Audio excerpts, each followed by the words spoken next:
You're right there, ladies and gents, how is it going? I'm back out on Tango, still running it in, just trying to get every mile I can. And yeah, it's a grand little bike, this grand little bike. I just can't wait to get it lowered. I just had to do the embarrassing side stand shuffle at a petrol station, and yeah, it was not pretty, it was not pretty. Keep that bike from aside. But as soon as it's lowered, that thing will change and I'll find this so much more manageable. And yeah, I'm mega excited. Oh, I really am. It's I just can't wait for this bike to be what it is meant to be for me. I mean, it's already going to be an incredible motorcycle. It just needs dialing into me, that's all. Just needs dialing in with that suspension setting and all that sort of jazz. Yeah, it's going to be amazing. I really can't wait to be able to play on this bike properly. So in the meantime, you're just going to have to put up with me doing the running in videos with it while I'm on this for the videos. So that last ride that I did on this bike, which will be up on the channel in the past, not sure when, so that last ride I did shake some parts apart, not many. I haven't done a full nut and bolt check, which I will be doing, of all the bits I've bolted on, but yeah, the first victim is the super glue on the Oxford grip there on the left hand side. It's not a problem, at least I know it's there. I've just got to make sure it doesn't get in the way of the clutch, which is not really a problem on a bike with a quick shifter up and down, so yeah, it won't be a bother at all. But yeah, I've got to re-glue that on. I'll not use the super glue, that didn't seem to hold very well. I'll get myself some hairspray, as that was what was suggested for the other grips on the motorcycle, and seems to be working fine on them. On my other Duke, the 690 Duke, I did try using instant gasket because I found that in a suggestion on the old internet, and yeah, absolute fail. I 100% do not recommend you use instant gasket to try and glue your grips on. It's great for getting them on, absolutely great for getting them on, but it just does not stick them. Predominantly over the next few videos I will be on this motorcycle. I just want to get it running, so that means I am going to be riding it more and more, and once it is running I want to be enjoying it a little bit as well, find out what it's like. So yeah, you will see a bit more of this versus the other bikes in the next few videos, but yeah, it will get cycled round and I will ride all the others. I do want to get out on the Suzuki at some point soon. Haven't ridden that for a little while. It's currently sitting on an Optimator at home, ready to go. I've just not had a huge use for that bike this year since the heart attack, because it's basically my distance bike if I'm only riding roads, and I've not done any distance riding. I've not gone anywhere, so I need to rectify that. But maybe we're too far gone on this season to do much travel really, but I will definitely be getting out on that. And it is also going to be my road bike through winter, because it will take the abuse better. I popped over to my dad and stepmum's yesterday. Absolutely lovely to see them, always is. And yeah, when I was going, I mentioned I was on the new bike, and my stepmum, she just sort of said to me, so, well, where do you get all these bikes? And the only thing I could think of to answer was, why do you buy Biscuits? Because whenever I go around there, they always have Biscuits. And don't get me wrong, I love Biscuits, so I'm not complaining about them having Biscuits. But you don't need Biscuits. No one needs Biscuits. Is it surely then gratuitous to have more than one type in the biscuit tin? And I know it's slightly different scales of economy there, but it's the same argument. It's the same argument.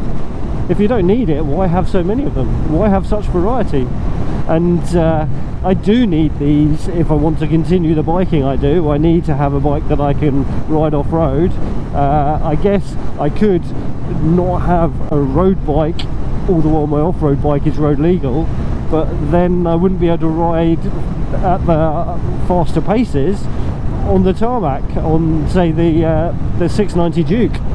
They're such very different motorcycles, and I think to someone who doesn't travel for fun, doesn't even use a car for enjoyment, they just use it to get from A to B as a tool, then they're never really going to fully understand that. But for me, I feel absolutely justified in choosing whatever motorcycles I want, just because bike is bike, and I love bike.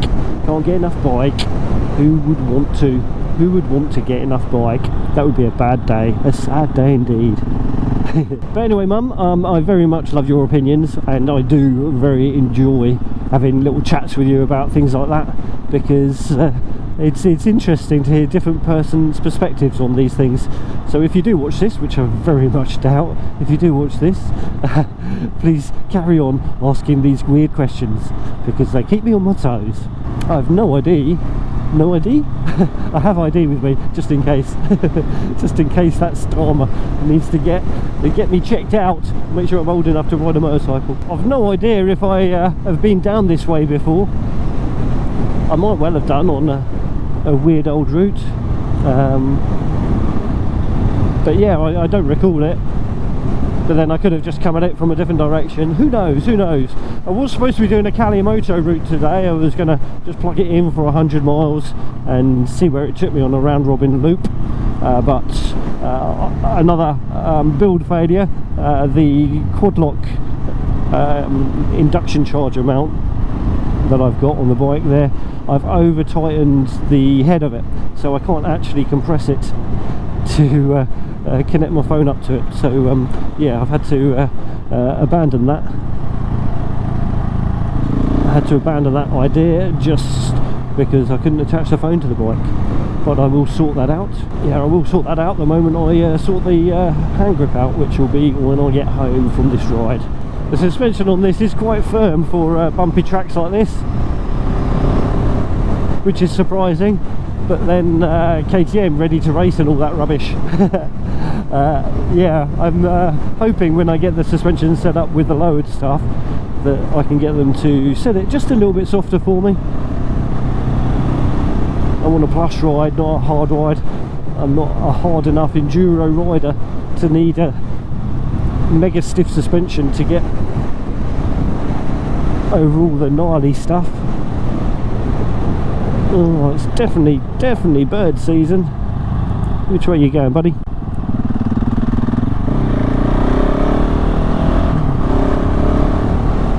But this is my sort of road. This is my sort of road. Exactly where I want to be on a dual sport when I'm on the tarmac. Mind you, I'd be in heaven if I was on here on the Duke as well, with the sticky semi-slicks. Fun bike that is. Fun bike. Alright, I was told about this road being one that's worth going along by the chap that sold me the XSR 900 GP down at P&H Motorcycles before they closed. He said this is really perfect adventure bike roads, so let's find out. But I hope there's not much in the way of cars coming the other way, because unlike the 690 Duke, I don't feel confident I'll be able to pick this back up if I just shove it in a ditch. Just because it would disappear, it's so tall. Oh yeah, but this is lovely, this is proper Paco. I do love a single track road. This bike does feel very racy. I do feel like it's going to urge me to ride faster than I would necessarily on a trail or something like that than the Aprilia would do. And I'm not sure whether that's just because it's so much lighter or flightier, or whether the engine just feels more purposeful. Not sure, but I do have to remind myself that I'm a trail rider, not a Dakar rider. I'm not good enough to ride fast. So yes, I need to be out enjoying the scenery, not the pace. But yes, Marcus, this is a cracking little lane. Well done. Thank you for telling me about it. Should definitely have to add this one to other rides. Now I think I know where it comes out. I think I do. Anyway, hopefully I shall find more of that sort of stuff on this ride. Can't imagine anything like that will be far away from wherever I am. That's what Sussex is. Just loads and loads of back roads around farmers' fields and stuff like that. Fantastic stuff. I've got a bit of Ellie Goulding playing on the old headset here today. It's on an 80s playlist that's off YouTube Music. Not heard her singing for ages. Quite enjoyed her stuff when back in the day and all that. Whatever happened to her? Is she still about? She's still making music. Love me like you do, love me like you do. Touch me where I poo, touch me where I poo. What are you waiting for? I'm very much on the mindset at the moment that light is right when it comes to bikes. Very much so. And not just because of the heart attack, meaning my strength is weaker. It just makes sense. We spend all this time wanting big heavy machines, thinking that that's what we need. And I don't know anyone that says, oh, I really wish my bike was heavier.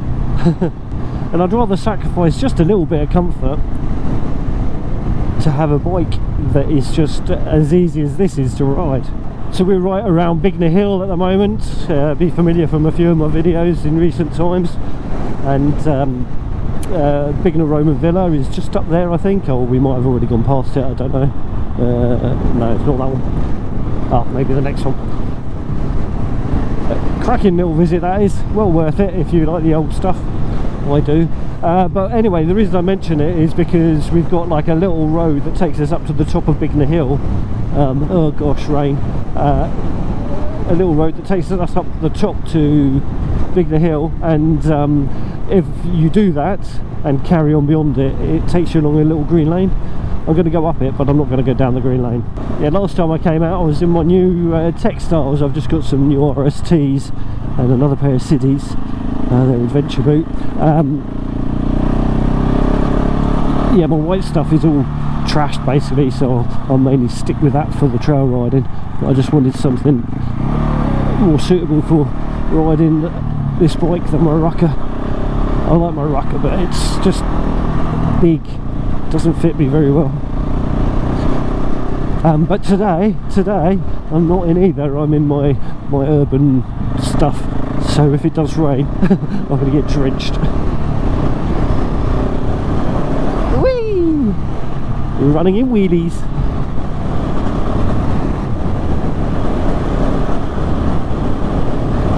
Maybe get some air. Not quite air, no, but got the front wheel up. Oh, got a little bit there then. This is why I came up here, really. I'm a kid wanting to play. Whee!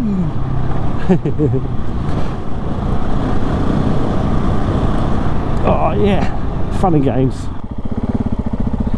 Millions of cars here, that's annoying.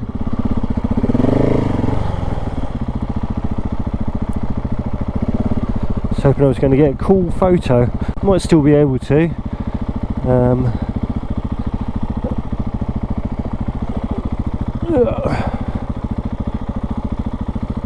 Yeah, that looks like a good place for a photo, doesn't it? Right, let's get my camera out. It's filthy already! Filthy, I say! Need to give that a good old clean, don't I? So if I were going to go green landing, that's the trail down there. Just takes us down the side of the hill. It's a bit steep, can be a bit slippery, it's chalky. But yeah, we're not playing that today. I want to know why it smells of fuel. It might have been overfilled, I don't know. Don't know. Need to get used to the bike, how much you're supposed to fill it up with, and all that sort of stuff.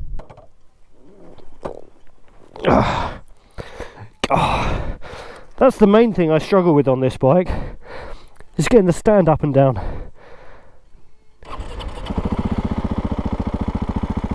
So lowering the bike will definitely help with that.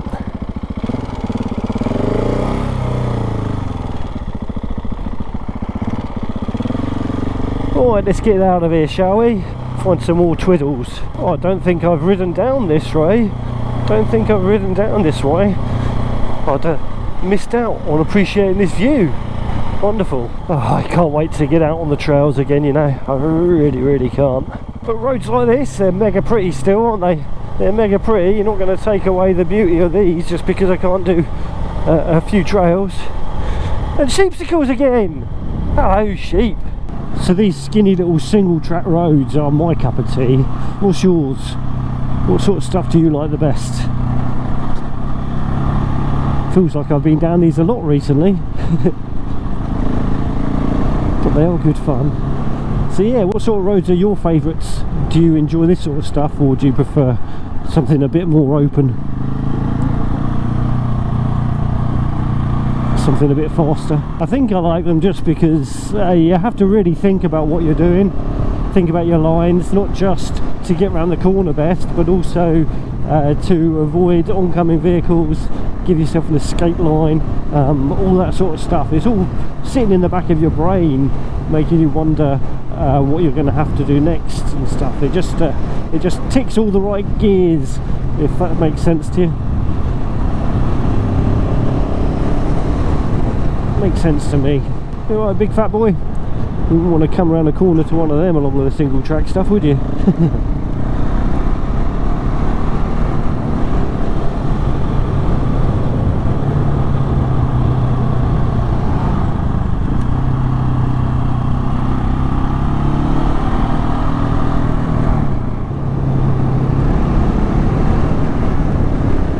Oh yes, nice little set of bends.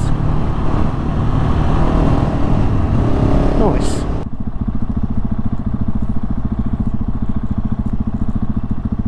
There's a lot of horses out today. It's good to see. It is good to see. I do like a horse. Make a great burger. No. I learned to ride a few years back, quite a few years back, and it was a traumatic time in my life. I was very much in love with a lady that was teaching me. But it wasn't to be. But the horses, they've stuck in my heart, they really have. I don't have the opportunity to play with them anymore, but I do miss that. I do miss that a lot. Still big bloody scary things. I'd rather fall off one of these than one of them. But they are lovely. And so far, my experience with horsey people has always been positive. It's always been positive, except for maybe 1 or 2 times. And that was out on the trails. So yes. Oh, is this a road? It is a road. Grapham, Midhurst. Let's go Midhurst. It's roads like this that are perfect for running a bike's engine in, because you get just enough room to open it up to your rev limit, but then you're not braking lots to drop down through the box a lot, so you're doing lots of gear changes, so each gear is getting a workout. Yes. Good stuff, good stuff. I should probably think about stopping and changing batteries soon. Might have only done sort of 38 miles, but they've been along twisty stuff, so it's taken a little while. Whee! Oh yeah, I bet that one's one to take off on and crash and die and burn on if you get it wrong. There's a proper drop off the backside of the earth. Fantastic stuff.